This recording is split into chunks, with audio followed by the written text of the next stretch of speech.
Hello and welcome to Seagulls Social, Season 2, Episode 7, I believe that's correct. Oh yeah, 7, yeah. Is it? Yeah, Probably, yeah. I don't know. We are your hosts, Maz, Ryan and Ben, and of course it is an absolute pleasure to be here with you all today. So pleasurable. It is. Boys, I mean... Sorry, I've had the flu since Wednesdays, and then I had to go to London over the weekend to support my brother with the marathon, so... Like running around, I know it felt like I ran a marathon even though my brother was the one that done the marathon. Ben, I've got a theory, trying to follow. I've got a theory. I think you caught some kind of variant at Palace away. Because it was ever since you went to Palace away, you felt a bit... Well, I had a stag do on the Friday, and then I had a festival at Boundary on the Saturday, and then it was Palace away on the Monday, so I think I just finished my body off as well. Yeah, that's true. Me. How have I survived that? Like, I'm actually completely fine. I've dodged all illnesses recently. I don't know how.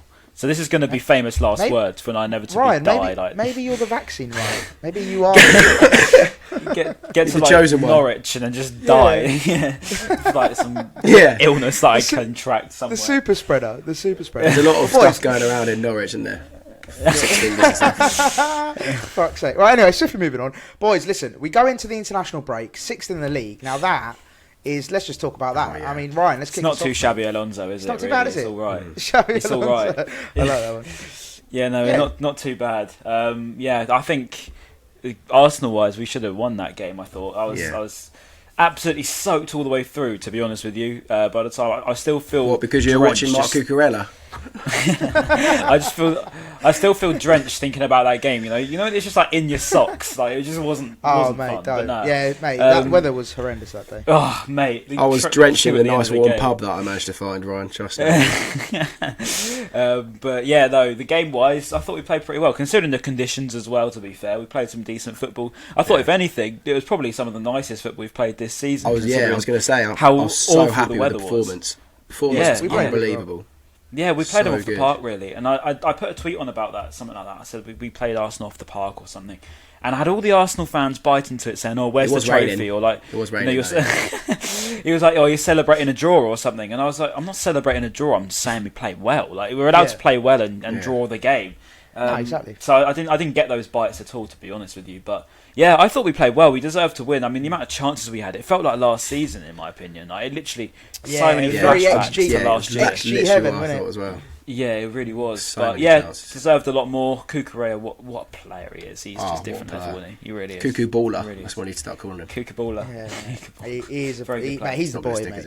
And I'm so happy. Sort of like, well, just from a personal standpoint, he's sort of proven my point. You know, when I said at the beginning of the season, I was like, I think he's going to be. I'd rather sign him than a striker. Do you remember I said that? Everyone like, you know, some of our viewers were a bit like, "What are you talking about, Maz? Like, we need a striker." I question that as well, but yeah. Yeah, well, obviously, you know, don't get me wrong, we do still need a striker. I think to go along, you know, Neil Maupay, in my opinion, because Welbeck, you know, sometimes doesn't stay fit throughout the whole season, so it'd be good to have that. And we saw Nunes, you know, banging in goals in the Champions League. We saw 2 against Barca. Yeah, Barca 2 against Barca. And then obviously Gyökeres as well. Got a big shout out to him. He scored 9 goals in 11 games now in the Championship. So like, and Zakiri just scored against Dortmund over the weekend. I know he's still our player, but yeah, exactly. Yeah, so yeah, I mean, look, I think they're going to come back, and that will help a lot. But yeah, just going back to the original point, I think that Cucurella signing, I think that was huge. So we really needed that left wing back position. Was a position that we really needed to sort out, and yeah, I mean, we can't get a better replacement. I mean, well, better signing. Even my dad. Sorry, he's not dead. Even my my brain is gone. By the way, this is the flu talking. Even my dad said that Cuckoo Sacha, because he thought for some reason he was called like Sriracha or something. Like Cuckoo Sacha, like he's a great player. And I was like, no. So when my dad says he's a good player. He's a very good player. But no, it's just different level. Yeah, he was good as well. Yeah. I think he literally won every challenge that there was to win, to be honest. And I said as well about injuries-wise, because he works so probably he wins that ball so much. But no, like, there was just like so many injuries, weren't there? We obviously were Welbeck out, Webster, Bissouma, and obviously Lamptey. I think Lamptey was preparing to come on, but didn't come on in the end. But yeah, no, like, the amount of players we have out, and this fact we're still able to play Arsenal off the park, really, and then inform Arsenal as well. Not the Arsenal of, you know, the first sort of couple of months of the season. You know, they were on the back of, I think, 4 wins. Obviously, they dismantled Tottenham 3-1. So, you know, we were playing an Arsenal side that was supposed to be on a lot of confidence. I thought we played them off the park, and as I say, we should have won the game, really. And to be fair to Ben White, he had that, was it think it was against Trossard where he cleared it pretty much off the line. It was a great challenge. He was annoyingly good against us. But I want to mention why, if you're watching this and you did boo him, why would you boo Ben White? I really didn't understand that. Yeah, there was a small portion of the ground that booed Ben White, and I really don't get it. I don't get it. I heard about this. Just fickle fans. Probably why the same would you person boo that Ben put White? Mopé's goal against Palace on a t-shirt.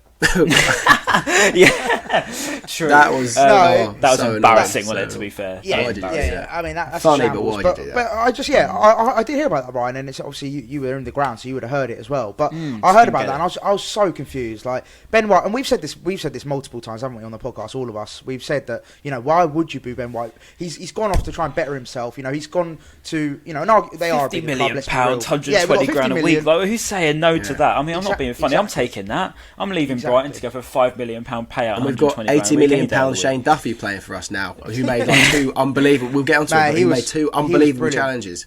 He was not just the challenges. He was everywhere. He was playing midfield. He was playing up front in some portions of the game. Like, he was literally everywhere. And I was really, to be honest with you, Duffy and my dad agreed at the time. We thought Duffy was man of the match, and fair play to Cucurella because he was very good. But I thought Duffy, the way he was everywhere. Yeah. I mean, the challenge against Aubameyang, okay, it was offside, but that was a great tackle, and that was the fact he kept up with Aubameyang so well as well was really reassuring. Like, I've never seen Duffy have that much pace. Or the fact that Shane Duffy just had pace all of a sudden. I think it was the pace. Lost all his pace. I think it was the pace of Duffy though, because like genuinely he kept up with them pretty much the whole way through the game. Even Smith Rowe he kept up with on a counter attack, and Smith Rowe is rapid as it is. Yeah. So. I thought Duffy was fantastic. Really did. Aside from that, Emile Smith Rowe chance in the second half, I think the whole defence kept them pretty much relatively quiet. I can't think of another chance in the second half that was like a clear cut chance. No, not in the second. No. Yeah, the Emile Smith Rowe one. It was a great save from Sanchez as well, and Duff. I think it was Duffy, wasn't it? Who sent him out wide. Yeah, Duffy done unbelievable to like block. He was like blocking the pass to Saka, but also at the same time forcing him out wide, and he was just it was unbelievable. He was really good. So apart from that, in the second half, I can't think of anything they did. To be honest, I saw Robert Sanchez in Nando's in Hove after the game. It's a really weird place to see after the game. So I went Nando's after the game in Hove. And Robert Sanchez was just chilling over there with his girlfriend, and like I think it was some of the like physio team or something like that. But yeah, they were just like chilling. And I mean, listen, who doesn't love a cheeky Nando's after a draw against Arsenal?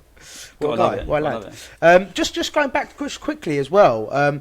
Because I said, so actually, let's start with you as well, Ryan, because we both went on behind enemy lines. So I went on an Arsenal podcast with Lee Judges, Dan Potts, and Kevin Campbell, and then Ryan, you went on AFTV as well. We got the big call up. That was so sick. They DM'd us. We got a DM. That was so weird to see a fucking DM. That was class. So Ryan flew the flag for us because me and Ben were out of action. But yeah, Ryan, first of all, how was that? AFTV? Yeah, it was good fun actually. Yeah, they're really nice guys as well. Like. Proper sound, really nice guys. I was quite surprised, to be fair, because obviously Arsenal Fan TV has a bit of a like reputation for being, quite arrogant and all that. But no, they're really nice, really reassuring. Because obviously there's a bit of nerves coming to there, and like you see them, and then they're sort of asking you questions, but like eased really quickly and really nice guys. Also, trust our club to be able to trust our club to let them film in the stadium. Like, don't get me wrong, I haven't watched any of their other series, the box to box stuff you've done. But I can't imagine that any other clubs maybe have let them in the stadium. Maybe I'm wrong. No, it was quite surprising actually, because I didn't think we'd be allowed. But then when I saw it, I was like, fair play. Like, because I was looking around the Amex. Once I got there, I parked up in the Bennettsfield car park, and I was just sort of like looking around, walking around the ground. To see it outside, yeah. I think I did like 2 laps of the ground before I actually thought about asking someone, have you seen Arsenal Fan TV anywhere? And then I asked a few stewards. I was like, do you know Arsenal Fan TV? And they're like, Arsenal fan? No idea, mate. No idea. And I was just like, right, okay, I'll keep looking around and see if they turn up or something, because I only had their Twitter DMs, so it's not, or Instagram DMs. So it's not like I could really like just message them. But it turns out they're in the South Stand, and I just went over there and had a little chat, and they were nice guys, really good. Turkish, really nice guy. Really nice. Yeah, no, mate, he gave us a lovely little intro, didn't he? When at the start of the video, so that was lovely. But no, it was really good. And obviously, we both went on those podcasts, and literally, was it the I spoke to Lee Judges and Kevin Campbell. Kevin Campbell as well. Oh yeah, Kevin Campbell, yeah, mate, absolutely, he's a legend, mate. But yeah, we were talking about Tomiyasu and Cucurella. So just going back to that battle, just quickly, I just want to talk about that because I said before the game how important it was because Tomiyasu against Spurs, he was brilliant, he was really good, and then I feel like he had a bit of a stinker against Cucurella because I feel like Cucurella bodied off the ball by Cucurella. He's like half the size of him. So Ben, just quickly, go on, Ryan, go on. I was going to say about Tomiyasu, and it was really funny because after that Arsenal fan TV filming, I had to go to London for another filming for this other people, Football Terrace or something. So shout out those guys anyway. They're nice guys. But anyway, cool. There was loads of Arsenal fans. They were so deluded. Like literally, they are probably one of the most deluded fan bases I've ever come across. That doesn't sound like them, Ryan. Yeah, but no, there's like 3 Arsenal fans. I'm not like having a go at them if they do watch this video. Like they're sound guys, but saying Tomiyasu is clear of Trent. Seriously, what? Surely you can't be serious. They were like, he's like. Yeah, they were being serious. They were like, if Tomiyasu plays like that, another couple of games, we can start comparing him to Trent. And I was just like, oh my god, like genuinely, you being serious. Maybe the only thing I can think is they're like saying current form. Defensively, but maybe because Trent defensively isn't the best. But going forward, Trent is the best right back. Oh yeah, he's first in everything. He's the best right back in the league. Like, let's be honest, he just is. Yeah. And I mean, to hear that is very interesting to me. But yeah, I genuinely think they do that. I think these Arsenal pages, I think they say that kind of stuff to get people to go nuts, and then we talk about it here. You know what I mean? I think they say it to get clicks and shit like that. Yeah, no, it works. They've seen AFTV do wonders about all that kind of stuff. So yeah, but yeah, I thought that was a really key battle, and I feel like Cucurella won that like hands down. Yeah, all day. Yeah, he had the beating of him all day. And that's the thing, because we don't play with wide play, like we don't really have out and out wingers. How key is our right wing back and our left wing back? He was really good coming inside as well. I thought he was, he was floating in midfield as well. Cucurella, he looked, as I say, just looked a class above. And I think on another day with Tariq Lamptey fit.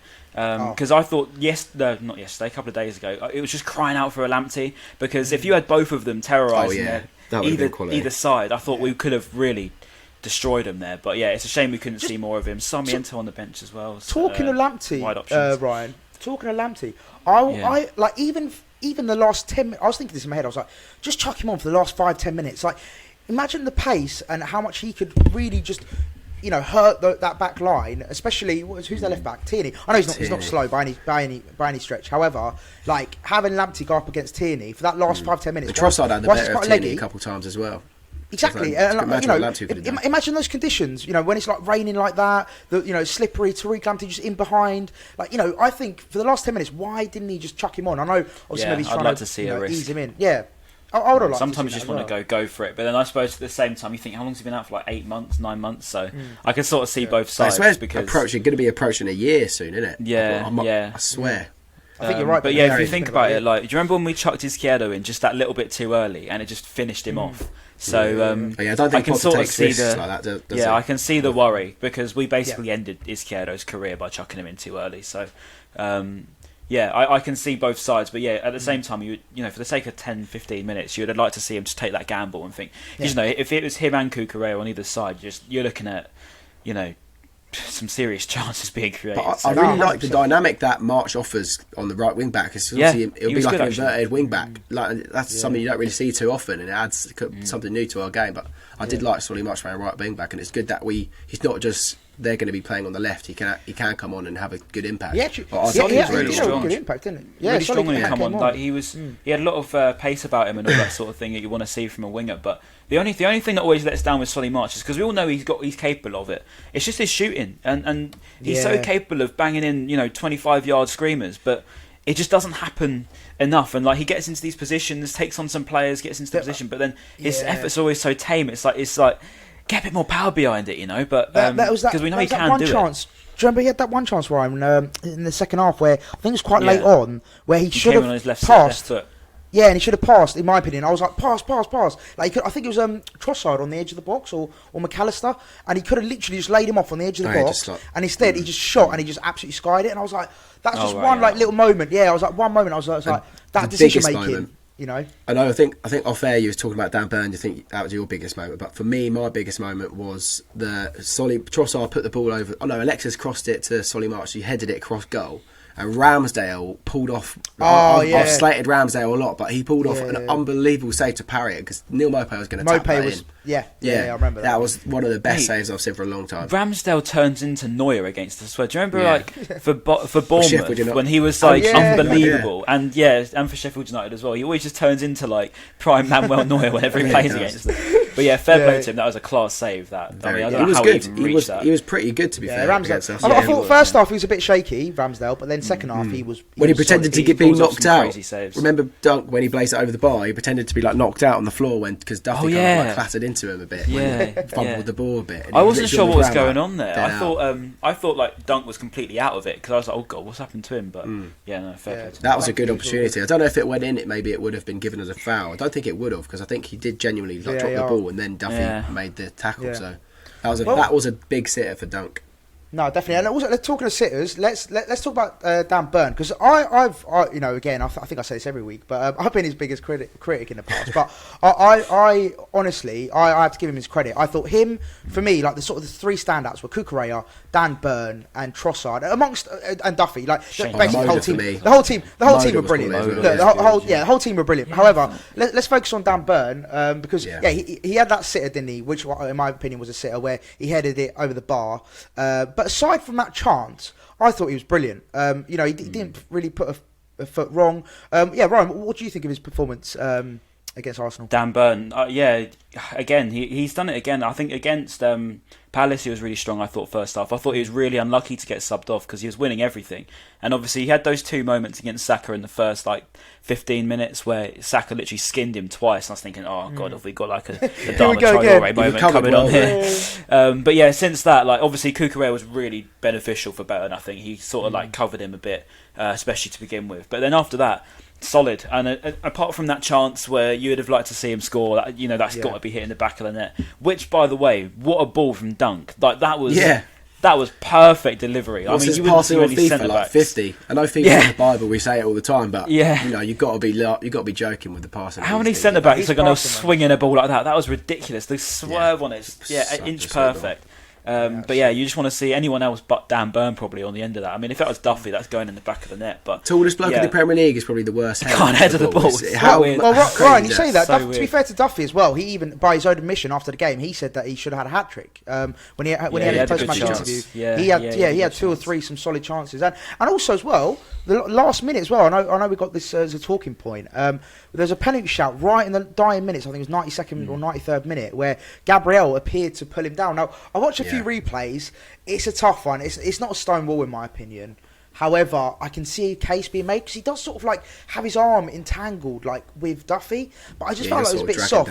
If it was given, if I was an Arsenal fan and that was given, I would have been absolutely fuming. I've seen that soft stuff like that being given, and you'll probably see it be given in the Champions League because some of the VAR decisions they've been making in the Champions League is horrendous. But maybe last season that might have been given, but I think they're a bit more. They're less lenient these days, aren't they, in the Premier League? Which is I'm a fan of. I am a fan of. Taking my Brighton cap off, then I would have. I'm happy that wasn't given as a penalty. I agree. For sure. I agree. Before I forget, go on, Ben. I know if we're talking about the penalty still, actually, keep going. The penalty. So Ryan, in the stadium, did it look like a penalty to you, or because obviously I was watching it on TV, so I got to see the replay straight away. Obviously, in the stadium, you don't get that straight away. Yeah.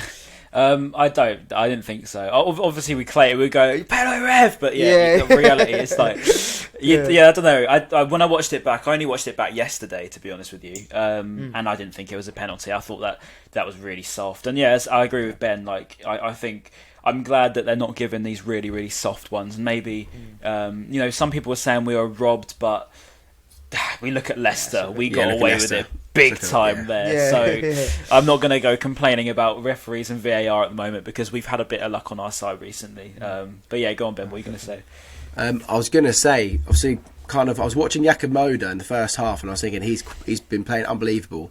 I was kind of thinking with kind of post Basuma, when he does eventually leave, I was well happy with the way Moder was playing. He played a bit more central, I believe, didn't he? But he was also all over the park. But I was kind of thinking we're in safe hands with Moder. I think if Basuma does leave, we've got a quality player there. Moder. He does he does all the basic stuff right. That's what you want from someone. You don't he's not your flair player, or he's not going to do anything like extraordinary, out of this world. Maybe he will in future, but right now he just does all the basic stuff right. And that's what I love. And he's a workhorse. Do you know what I mean? He just doesn't stop running. He's always, like you said, he's everywhere on the pitch. I think that's just what you need from a. I actually think as well, though, he does have a bit of flair about him. I think he's got a bit of skill.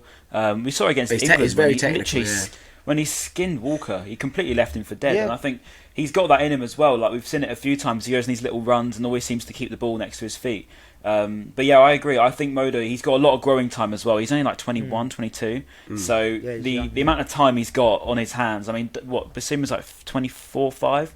So when Bissouma obviously first came in, he was like 21. So you can only imagine the sort of player that Moda can be, particularly under Potter. Like, let's be honest, he could make him into a solid player. But actually, another outside shout I want to say, because obviously, as we say, like, the whole team was good. I think you can't really say a bad word about anyone. No, it wasn't a bad performance. No, you can't, to be honest. And I think the only one that hasn't really been mentioned anywhere that I've seen was Adam Lallana, and I thought he was so good again. And being able to watch him properly. Because on Sky you see him and then the camera moves on, but then when you watch him, he was just organising and shouting at everyone and getting everyone up, and the sort of vice captain that you want in a team. He was absolutely brilliant, and obviously all the stuff that apparently he's done off the pitch as well with various players and under 23s players.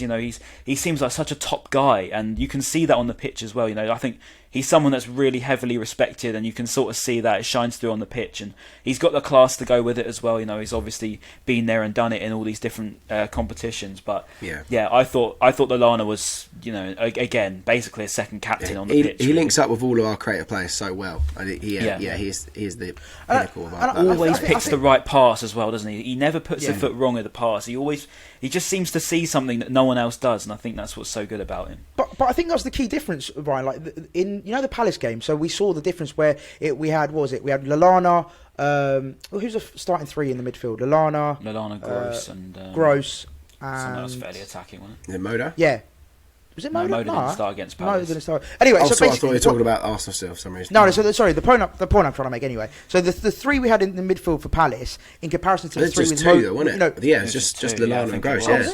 Oh, okay, there you go. Yeah. So I just felt like the difference we had because with Moda in there, it just felt a bit more solid. So then that gave Lallana that ability just to go a bit more forward, a bit more creative, just basically be himself, right? Whereas I feel like with Palace, he didn't have. Well, he did do that. He was great. I thought Lallana played well against Palace, but he just didn't have. We didn't have that Moda type player or the Bissouma type player to help sort of gel it all together. And I think that was when you've got a Moda or Bissouma, it basically just allows us to be so fluid as well, because they can just switch positions so quickly. Particularly Lallana, he can just float in, in between all these different positions, and obviously, Moda covers on the wings and covers everywhere else, and you can basically put him in goal and he'd do a job, to be honest. But I think our midfield is so good, and once we've got Bissouma back, I don't know how long that's going to be, because I'm worried that it's going to be one of those where it's like we don't see him for another 3 months. For another month or something, we've got the international break, so fingers crossed. Yeah, hopefully he's also still training as well, isn't he? So that's the only positive I could see. Yeah, from maybe watching he's the just training got videos,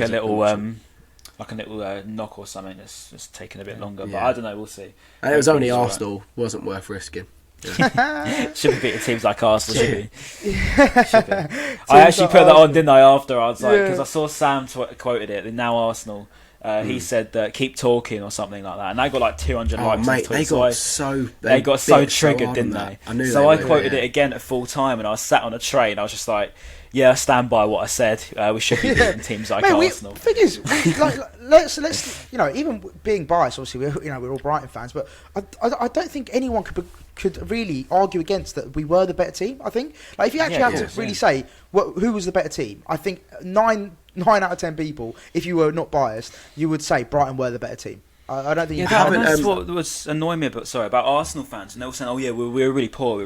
Yeah, you were, but they had a full team out. Like their whole team was, I thought, good on paper when I looked at them. Yeah, we just outplayed them. Yeah. And we had, as I say, like 4 major injuries, 4 big players out, and we still outplayed them. That was the point I was trying to make. Not celebrating a draw. I was just saying, look, we outplayed you with lesser team, and you had a first team out. So I haven't had a chance to watch Arsenal Fan TV or any of the fallout from their side. Like, what were they saying? Because I haven't watched Ty or anyone talk. I saw a bit. I saw Lee Judge's. I watched a clip of him earlier. He was just basically saying how he thought it was a positive. He goes, he's still disappointed they didn't beat us, but he said that they were happy. He was happy with the defensive performance to get a clean sheet against us. And to be fair, prior to the game, when I was chatting to them, they were very like complimentary to us. They were like, "Look, you're a good team. We're not coming into this thinking we're gonna steamroll you." Yeah. But at the same time, they were very of the sort of mindset of like they should be beating teams like Brighton. They kept saying stuff like, "Oh, we should be winning this. Like we need to be winning this. We want to, and to be fair, but then they should be, shouldn't they? Really, I mean, if they're Arsenal, they should be winning that game. The money they spend, the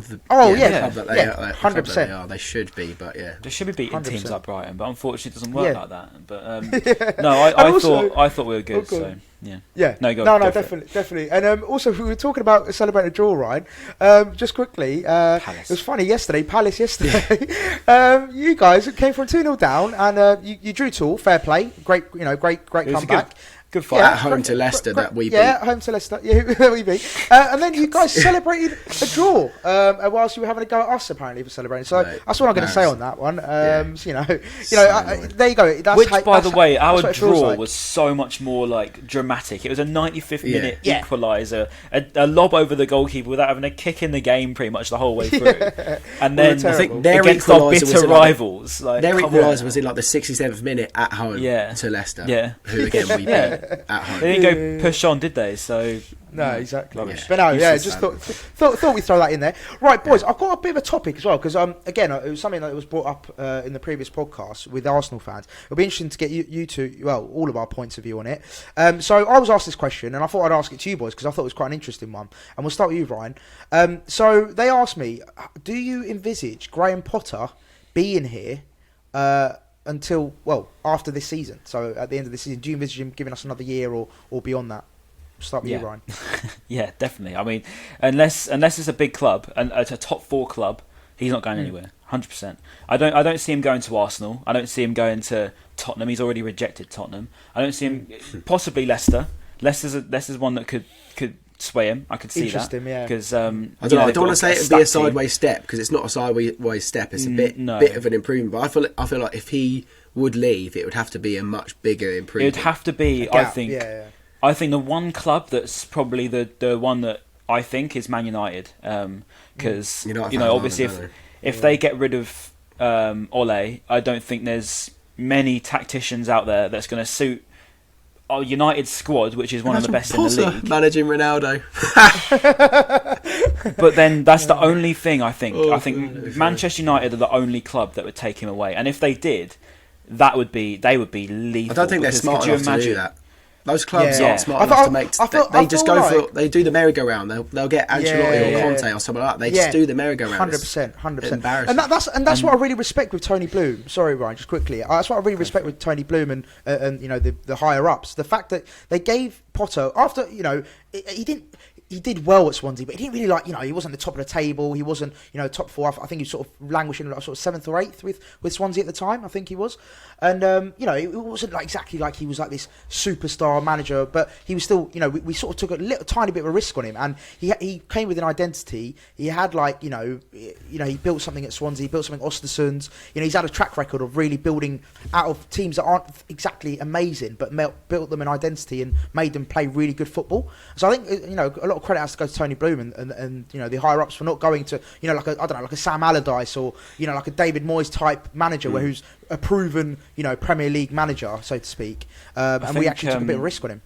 Yeah, no, it is credit to Bloom for taking the gamble, but as you say, like he's built these clubs up, and I think if he did go to a club like Manchester United where the finances are in place, you've got world-class players at your disposal. Obviously, could you imagine him going with the likes of Sancho, the likes of Rashford, the likes of Greenwood and Ronaldo, Bruno Fernandes?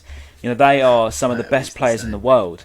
And Manchester United, in my opinion, have one of the best teams in the league. I think they should be challenging for the title. They should be challenging for the Champions League, and that's bold, but I think they should. It's literally just because of Ole Gunnar Solskjaer, and I think the sooner they realise that, that's when I think I'll be worried, because if they do get rid of Ole, I think Potter will be high up that pecking order, and I don't see any reason why he shouldn't be, because he deserves to be at a club like that, I think. I mean, could you imagine? Talking about this is actually making me nervous. No, it's interesting though, because I think it could go either two ways, right? So just to use two examples. So one example is when Klopp went from Dortmund to Liverpool. Took him 4 or 5 years to win the league, and he sort of went from a Dortmund, which were a big club in Germany, and but he was still sort of battling out with Bayern. But and the thing is with Liverpool though, at the time, Liverpool were awful. Like their team was absolutely awful, and they had to rebuild everything. Yeah, Manchester United have it all in place. I mean, you look at Tuchel coming over to Chelsea, who, in my opinion, is one of the best managers in the world. Tuchel, and he's come over to Chelsea. He's completely transform them. Okay, his team is good, very good players. Yeah, they have got not Champions League wingers. They're not. They shouldn't be title contenders. That's why Potter to Spurs made sense, because that was the rebuild that he needed, and they have the funds. They have the nice stadium. They have good youth players that Potter could use. That would have made sense. If he went to Spurs, then you've got the battle with Levy, which is going to be unbearable. I couldn't imagine Potter and Levy working together under any circumstances, and that's probably a similar reason as the Glazers could probably be unbearable to work with too. You compare the likes of Tony Bloom, etc. If you had to go from that to the Glazers, you could see a bit of a different outcome. But I don't know, we'll see. But I think the only team that is up there that is possible is United, because obviously, as I say, Tuchel's at Chelsea, Klopp's at Liverpool, and Pep's at Manchester City. Go on, Ben. I was going to say, I'd literally watched like 2 minutes of Soccer M on Saturday, and the 2 minutes I watched was Tuesday's interview with Potter. Yes. Tubes was trying to push the narrative of Graham Potter becoming an England manager soon. So that that might make sense as well, because Dan Ashworth, when he was at the FA, he always had Potter on his shortlist as someone that he liked. So maybe that was going to be a potential thing for England then. Which is why obviously we got him. I couldn't see that, to be honest with you. I feel like he's still got a lot to give in the club sort of club management. I don't know, personally, I just can't see. I can't see him for at least another 10 years probably, or even longer. That's the thing about international manager jobs. It's more of like a little retirement, like holiday type, isn't it? You work a few weeks of the year. There's nothing to really build. Potter's not really even hit his stride yet. I feel like he's still very early on in his managerial career. I know he's been around for a while. He's had loads of previous jobs, etc. But I feel like he's still very early on in terms of what he can be. I feel like he's still not even hit what the heights of what a manager he can be. In my opinion, I feel like he's still got a lot to give.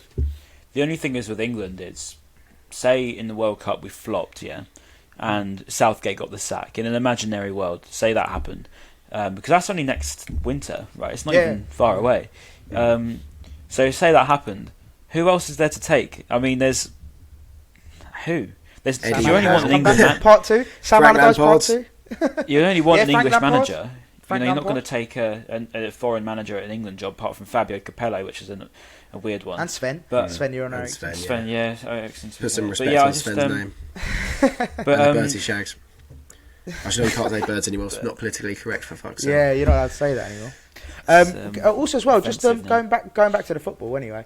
Then the final example. I was going to do the Klopp example, and then the other example was David Moyes to Man United as well, because he went from Everton at the time, who were he sort of built up, didn't he? He built up Everton to become this sort of top 6 challengers or top 8, consistently year in year out. He really built that club up a lot, didn't he? Whilst he was there, and then he made the move to Man United, and he wasn't successful. So I'm basically seeing there could be two paths for Potter. He either goes and smashes it at United, if he were to go to United. He'd either go there and smash it as like a Klopp would did at Liverpool, or he does a David Moyes route where it's he goes there and then he just doesn't get given a chance. I think Man United. I know it's saying a United podcast, but I think Man United learnt their lesson from Moyes. You got to give a manager time, which is why they've gone with Ollie. They've given him how long's he been there? 2 or 3 years now. Yeah, 2-3 years too long, Ben. I think for them. No, 100%. Yeah. My brother's got grey hairs because of Ole Gunnar Solskjaer. But they've learned the lesson. They have to stick. They have to stick with their managers now. You've got to give them time. Yeah, and with David Moyes, I thought it was really harsh on him to sack him at the time. But obviously, it's another one of those where managers, you could be as good a manager as you want, but it's managing the egos, and I think. David Moyes perhaps at the time probably wasn't ready for facing some of the egos that he was about to face at Manchester United. Obviously he had the Everton egos, but then there's Manchester United. I mean, you go from maybe you've got a Bissouma as a top player here, then you go to Pogba, then you go to Ronaldo, then you go to some of the biggest names in the world. I mean, Ronaldo managed to single-handedly crush Coca-Cola by moving a bottle out the way. So you've got to manage him. But then, he's a psychologist. He's a uni-level psychology, degree-level psychologist. So he's going to... If there's anyone, I think, out there that's going to possibly do something crazy like that, Graham Potter. it's probably Graham Potter. And that's crazy to say at the moment, but I think the world's starting to sort of see it now, It's not as crazy to say for us anymore. 100%. I think that's bang on, Brian. The podcast I went on, they were like literally waxing lyrical about Potter. They were like, honestly, we love him. We love him at Arsenal. He's an amazing manager. Like, I think the whole league are starting to realise that he is a top. We've been on this for 2-3 seasons now, boys. Yeah, we've been saying it. Yeah. He's the most German English manager you'll ever see. I mean, like, the way he plays is so German, because it's so efficient and it's so German. And I think Ben just died halfway through that. Yeah, last and then the high pressing, the gen pressing. If you're on Football Manager, it's German, but it works so well, and it's something that you haven't seen English managers take under. No. Really ever, to be honest with you. I think Lampard tried it, failed, and I did a proper read up on all of this sort of thing because I was a real sad loser during the lockdown, and I watched I read a book about like Tuchel, I think it was, and I think this is before Potter sort of broke into it. The things Tuchel would go into before a game is ridiculous. The attention to detail. He would make players do the most obscure training sessions just to make them, ready for a game. I heard some of them. They were training with like training methods. Small balls, didn't they? Tennis balls. It's crazy, and I think that's the sort of strange thing that Potter would do because he's this psychologist that'll work you out from the inside out, and I think the away days thing. Manager.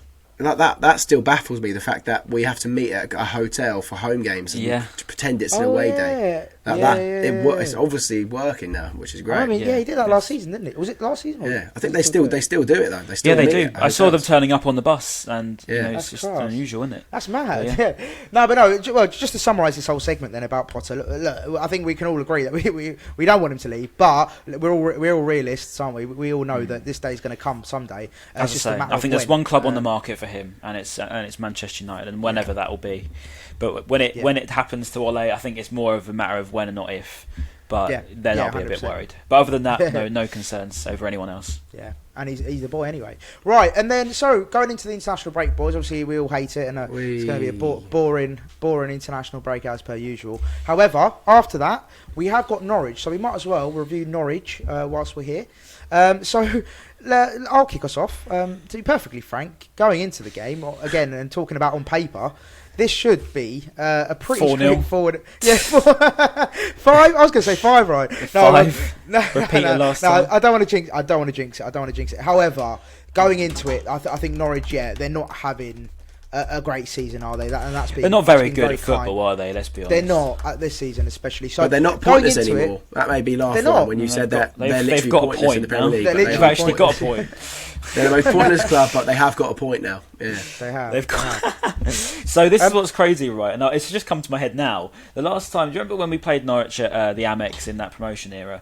We won 5-0, completely took them apart. Murray hat-trick. That was actually the 29th of October, so that was very close to when we played them again. I'm saying something spooky's going to be happening. But I reckon, if we're going to see a bit of a repeat of the 5-0, I'd love to see that, wouldn't you? Could you imagine? Also as well, boys, be completely honest here. Be completely honest, right? Because I just saw this morning. Did you know, right, out of the Norwich team, right, aside from Tim Krul, there's one more ex-Brighton player. Norman. Do you know? Yeah. Okay. Did you know? It's because he's got bleached. Did you know? No, genuinely, I did. Yeah. Okay. I was watching them the other week, and I looked at him. I was like, I recognise that bloke, and I had to Wikipedia him. Didn't we mention this on the podcast, like not even that long ago, about Matches Norman? Did we? Because we did. Yeah, we did. I must have just absolutely zoned out at that point. He's one of their better players now. Until today, I literally had no clues with us, and obviously he didn't make an appearance, did he? But he was at the club for 2 seasons, I believe. He played a couple of I think he come into the. No, Matthias. Didn't he come into the? I remember watching him play at some point. It must. Maybe I watched an under-23s game a while ago, or maybe played a cup game at some point. I don't think he ever made a first team. I'm 99% sure he didn't. Fair enough. Maybe I watched googling it now. He used to be quite decent. I was quite surprised with that. No Brighton appearances. He was there from 2017 to 18 to 2018 to 19, like officially. Yeah. But then he was sent out on loan to Mulder. and Yeah, that also was it. to 'Cause Rostov he played with. in Russian Didn't he Premier play League. with Social, Haaland at yeah. one point? Yeah. Yeah, Maybe, and potentially, Ostergaard as well. Potentially. But I'm pretty sure another one, Andres Dreyer, I think is what maybe who you were trying to think Yeah, of. I'm thinking of Dreyer, yeah. Danish. Was he Danish, I think? Yeah, Yeah. I think you're right. Yeah, Yeah. Good Dreyer, player. he the was, winger. apparently. But yeah, so until today, I was Anders Dreyer. So obviously Tim Krul and Norman, both ex-Brighton players. But yeah, so they got their first point against Burnley, a 0-0 draw. Oh, well done, lads. Oh my god, Good shift. that looked like before watching the highlights, that looks like the worst Premier League game you'd ever watched. Oh, mate. And then full time, sorry, I just threw my mic away. And full time, 0-0, brilliant. Well, there was 7 yellow cards, Ben. That was about the highlight of the game. And also Sounds about Burnley, doesn't it? the highlight, the headline of one of the papers was "Canaries off the mark with a goalless stalemate." Jesus I was like, Christ. "What a rave review, lads! What a Surely rave they're going to review. be sacking Daniel Farke soon, or Farke. Well, that's his the name thing. is. So Surely. Because they gave him a was- chance last year, or the season Exactly, before. they didn't sack him, and he brought him straight back up. But you don't want to be that yo-yo side, do you? Like a West Brom, where you just keep going down, keep coming up, keep going down. You want some That's kind what of they've like. been, though. They're isn't it? going to come How up long again, have- aren't they, West Brom? How West long Brom have are coming up Norwich again, just I hate been it the so much. yo-yo team? How long have we're talking before Farke, aren't we? I mean, we're looking probably 5, 6, 7 years Since ago. you've been I in can the even pram, think of. Ryan, and since I've been at nursery, that's how long they've been yo-yoing up and Yeah, down. they've mate. just been yo-yo as long as I can remember, to be honest with you. I mean, even against when they had Houghton, didn't they? And then Houghton took him. He got him to like 10th, and then they took him down. I don't even remember. Yeah, But got 10th, and then he got They just always seem to come up and down, don't they? Just pointless. They literally, what's the point in Norwich? Genuinely, it's so irrelevant. And to be honest, I don't even really mind saying this on the podcast. 'Cause it's not exactly like they've got loads of fans that's going to come and attack me. Because it's like with Arsenal, it's like you get a bit of backlash. With Norwich, it's like there's not really any worries, is there? Like what's going to happen? Like you got some They're guy literally so far away as well. That part No of point. England is just literally like no man's land, isn't it? It's crazy. Like, you forget like just Norwich irrelevant. Ipswich exists in that little Yeah. corner of the map. The only reason I'd go to Norfolk is for a nice like family holiday somewhere on like a beach in Norfolk. That's literally the only reason you'd go. And I went on Norfolk From the Broad stag do trip. dressed up as Alan Partridge. That's Or- really about yeah. Or like I went on a school trip there in year 10 once, and that's about it. It's about To see what? we went to Norfolk Broad. So you know the like boats on the Norfolk Broad. So it's like basically like a really long river sort of thing, and we basically just travelled Sounds on a fun. boat. We lived in a boat. And to be honest, it actually You was should have kind just of gone fun. to the River Raider because we've got Lived on a houseboats boat. over here. It's quality. You live on a boat. It was quite fun though. And Hey, then we don't went have a to- go at the boats. I've got people that live on boats right behind me. They'll hear you. yeah, you actually Sure. do. Genuinely do. Genuinely do. But no, Just go on, Brian. go for it. No, I was No, I was just gonna going to say- say about how irrelevant Norwich are, so it doesn't really matter. No, just going back to Norwich as a team then. So just I'm just going to pick out a couple of players and then I'll Oh ask God, you yeah, boys, we're doing like, the preview. who- I've got to edit this now. Yeah. for God's sake. So with regards to sort of the standout players, I suppose they got Todd Cantwell, Billy Gilmore, Pookie. who's obviously End Pookie. of thread. But then, like this End of again, thread. this is no disrespect to Norwich. This Oh, is no if we disrespect to lose, them. this is going to be so. This looks so bad on No, us. but no disrespect to Don't them though. On paper, and as we've seen by their results, going forward, you don't actually like. I don't look at them and think, wow, like, oh no, he's a danger. He's a danger. Like even I Todd don't think Cantwell, anyone like, in the league does. That's why they haven't won a game yet. Where are they this going to is win a completely game going to next? backfire, isn't it? We're going to lose. That's the isn't thing. it? I'm Norwich- worried now. We've just been Norwich- slating them the whole time. Norwich will not beat us. I'll put money on it. Do you know what? I'm saying it right now. Yeah, I'm holding the mic up. I'll take it out. Right. Norwich will not beat us on the 16th of October. Really? It's not going to happen. All right. Cheers. Oh, clip it up, get it out. Shit. No, I'm with Ryan. I mean, if we do lose, it'll be a shambles. If we lose, There's more chance of. I don't even know. Relegate the There's more club. chance of me getting struck by lightning. Pissing in the Queen's handbag is the one that they say. Ron. Relegate the club, boys. Relegate the club. If we lose to Norwich, I won't come on the podcast next week. Like, I just won't bother. Okay. But yeah, it's just All not right. gonna happen. There you go. Right. You So guys can do this. let's. Okay. So we've agreed that we don't really rate Norwich much. So Ben, kick us off, mate. Score predictions. Go. Ooh. 3-0. Grant 3-0. Hanley's going to get sent off because he's useless. Imagine if that actually happens as well, by the way. 3-0. Right, go on. 3-0, Ben. Any It's scorers? likely, Give us isn't your scores as well. Give us your scores. Trossard's going to score at Carrow Road again. Shock. Yeah. I know he's only done it once. Who else? Neil Mopay. and then Grant Hanley own goal, and then he'll fight the referee because he's so angry. What's your agenda with Grant? Yeah, he's got some random agenda against Grant Hanley. No, I was just watching. I was watching match of the day. Once. I was watching match of the day, and he had a stinker against Burnley, I think, even though he didn't concede. Or maybe it was the weekend before when he had a stinker. But yeah, basically, Ben, I think you're still delirious from your illness. I think. Yeah. Right, Brian. Score prediction and who's going to score? 4-0. 4-0. We're going to smash it. We're going to break the record. We're going to break our record. No, yeah, it will break our record. That will, yeah, 3-0 against Newcastle. The thing is, our track record for high-scoring games, apart from what I can think of, Newcastle last season? Swansea we beat 4-1, wasn't it? And then but that's the highest scoring, I think. Yeah. But anyway, go on, so 4-0. 4-0. Go on then. I reckon 4-0. I agree Leo's going to turn up. He's been good all year. Yeah, Leo's been class. He always turns up against Norwich. I remember even at the home game, he ripped him apart. And he scored against him at home as well. Yeah. So I reckon we'll see a Trossard masterclass. We'll see another Neil Maupay goal, hopefully, just because I love Neil Maupay. And I reckon one of our centre backs is going to score. I reckon it'll be Duffy. Tarek Lamptey header. Yeah, there's probably more chance of Tarek Lamptey scoring a header against Norwich and then leaps over Grant Hanley and nuts it in the top corner.